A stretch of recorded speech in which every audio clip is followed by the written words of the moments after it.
"Step back, sunshine," Tom said, his voice steady as he swirled cheap bourbon in a chipped mug. The HOA officer, Harold Vance, was winding up to kick Tom's fence again, too busy clutching his clipboard to notice the warning. Harold was deep in his mission, enforcing Rule 12, Section 4 of the Pinecrest Meadows Covenant. All fences must be beige, uniform, and HOA approved. Not fire engine red, not rustic charm, and definitely not, as Tom had called it at the last meeting, a bold middle finger to your taupe tyranny. Harold's boot connected, splintering a slat with a crack that echoed. And that's when the world turned upside down.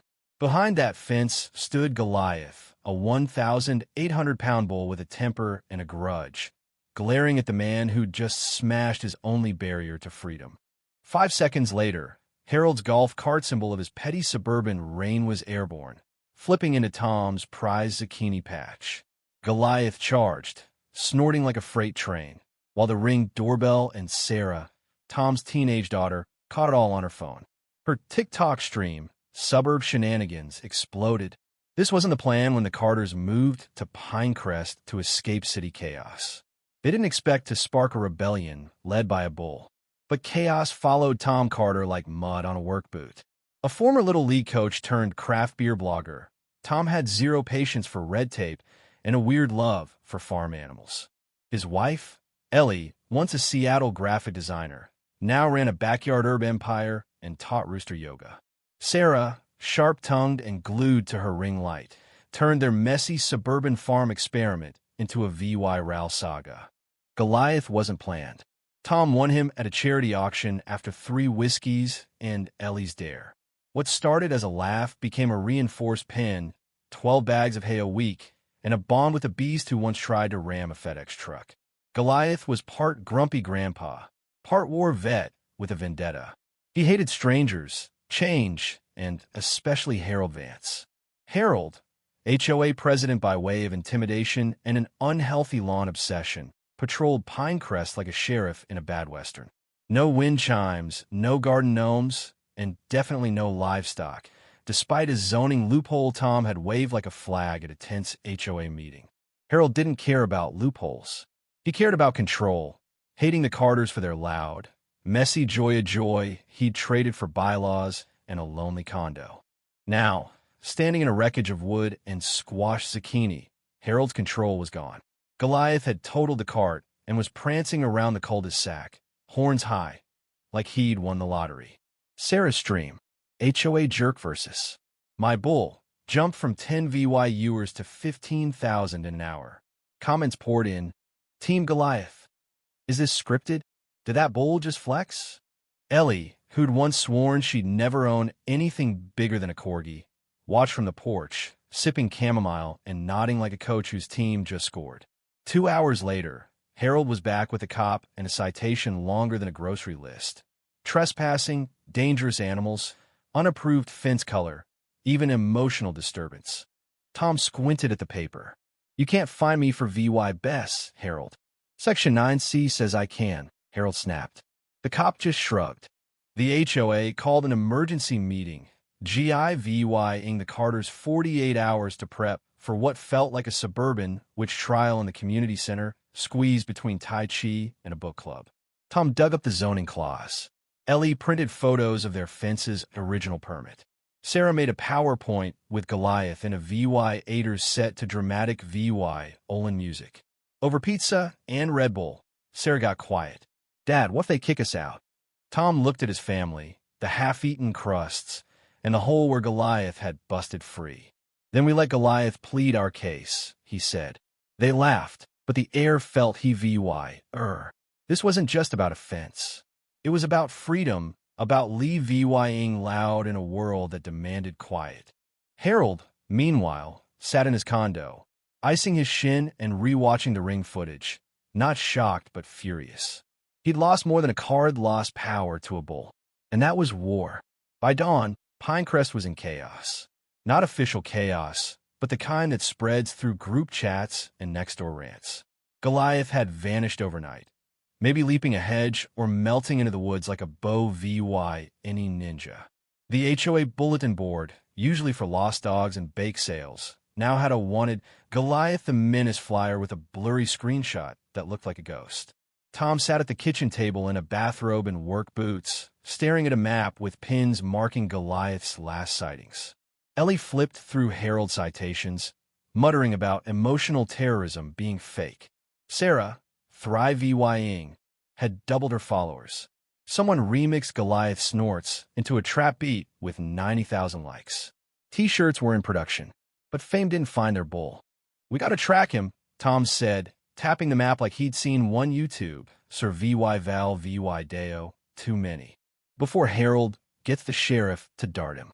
Ellie tossed a citation like a dart. "What's the plan, Tom?" "Night. VY Shound goggles and a stakeout." "Don't tempt me," he grinned. "We use Sarah's fans."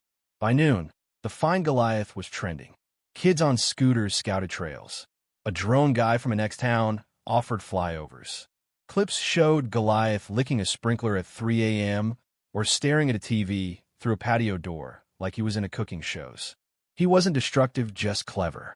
Tom called him the Houdini of bulls, while Ellie wondered if he outsmarted the HOA board. Harold was losing it. His HOA chat was a mess, half the board mad he'd trespassed, half mad they weren't in VY Ted. The ring VY Deo hit local news. HOA officer humbled by bull. One board member, Carla, switched sides, posting, "Maybe Goliath's the hero we need." Harold went full spy, staking out the Carter's house in a minivan with binoculars and decoff. He even tried to snag their mail, claiming it held livestock contraband, and got pepper sprayed by UPS guy. Then Ellie's cousin, Nate, rolled in a conspiracy nut with 2 drones and a questionable permit for a crossbow. Lee VYing in an RV by the creek. Nate owed Ellie for bailing him out of a drone-related fiasco. When she asked him to track a bull, he said, "Only if I can bring the infrared." By dusk, the search was on. Sarah on a bike, Nate in a pickup with thermal cams, Tom on a borrowed ATV yelling Goliath like a lost dog. Ellie ran ops from home, her phone buzzing with tips and reporter questions about raising a bull icon. Goliath was spotted near the golf course, hoof prints in a sand trap and a dented cart roof. At midnight, a call came. A guy by the old quarry saw a huge animal by a shed, still as stone, then gone. They raced over, headlights slicing the dark. Hoof prints littered the ground, but something else stopped them, cold as a scorched circle in the dirt, like a UFO landing, with one of Goliath's horn caps half buried, hot to the touch. Sarah whispered, "Dad, this is weird." Tom nodded, staring at the burn. "This ain't about a fence anymore." The HOA meeting was a circus, the clubhouse reeking of stale coffee and tension. Harold stood up front, gripping a folder thick enough to choke a horse, his sweater screaming petty vengeance. The room buzzed, neighbors unsure if this was a meeting or a lynching. Tom and Ellie sat up front, Ellie in mismatched boots, Tom with a thermos of definitely not coffee. Sarah live-streamed, whispering, "Suburban cage match, round 2. Harold opened with a preacher's drawl, calling the Carter's fence a crime against decency that nearly cost him his kneecaps. He flashed photos, splintered wood, Goliath mid-charge, and a laughably fake shot of the bull spitting fire. Tom stood, holding one sheet of paper, calm as a man who'd already won. Harold trespassed. He kicked my fence, which was legal, and poked a bull.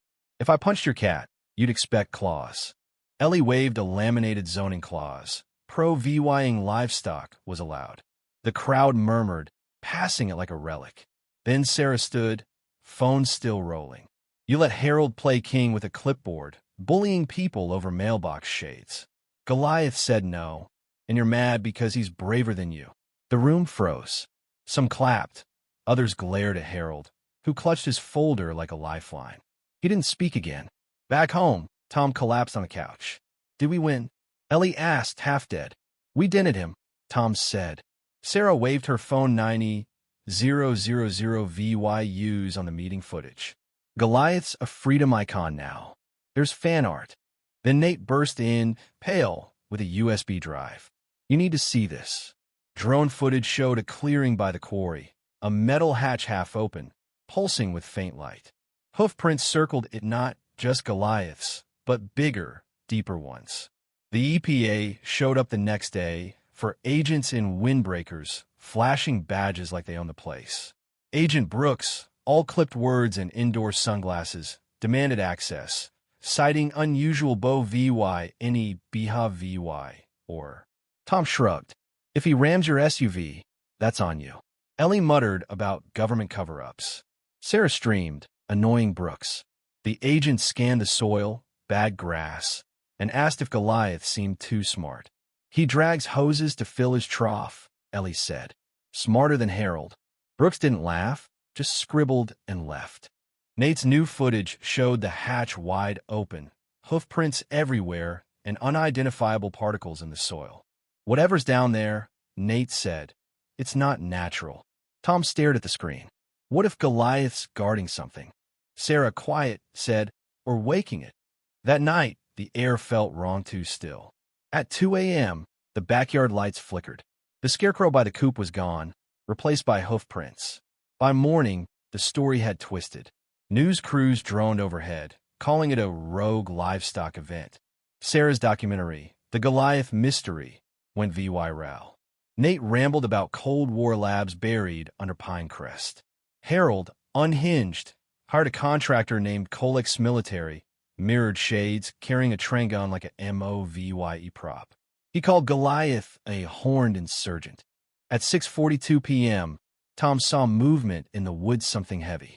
Then Goliath stepped out, horns caked in dirt, eyes glowing. Behind him were three shape-snot bulls, not anything natural lurching, misshapen like they'd been built wrong. Tom froze. Ellie whispered, "Are those?" Goliath stomped once, a signal, then turned. The ground hummed louder. They followed him to the hatch, descending into a cold tunnel of metal and dust. It led to a chamber, a massive, humming machine, broken tanks, bones that weren't human, and symbols carved into the walls. Goliath bellowed, and the machine woke, lights flickering. Cole dropped in, rifle raised. Target's compromised. Tom pleaded, "He's not attacking's warning us." Cole fired a dart. Goliath charged not at Cole, but the machine. Light erupted, the hum became a roar, and the tunnel collapsed. Tom woke in rubble, Ellie dragging him to an alcove. Nate muttered about machine consciousness. Sarah filmed, her phone's light cutting the dust. They crawled out, emerging in woods far from the hatch. The sky was a sickly purple, the ground warm. Goliath stood in a new clearing, regal, with the creatures behind him sharper now, like soldiers. He locked eyes with Sarah, then led his pack into the forest, not fleeing, but MOVYing with purpose. The EPA sealed the site, blaming a gas leak. Pinecrest emptied out not from fear, but a heavy, watchful air. The Carters moved to a farmhouse nearby. Tom brewed beer, Ellie wrote a fictional memoir, and Sarah's documentary became a streaming hit. A year later, Tom found Goliath by the fence at dawn, older, eyes piercing. The air shimmered. He stood, watching, then vanished behind a hill. No tracks, just a patch of disturbed earth with a metal plate, etched with those same symbols. Tom kept it secret. Goliath wasn't just a bull had opened a door, and it wasn't closed. What do you think Goliath really was? Government experiment? Alien scout? Or something older? Was Harold a VY Lane, or just a man obsessed with order? Should the Carters have fought harder to stay? Or was Leah VYing the right call? Drop your theories below, hit that like button, and subscribe for more wild stories.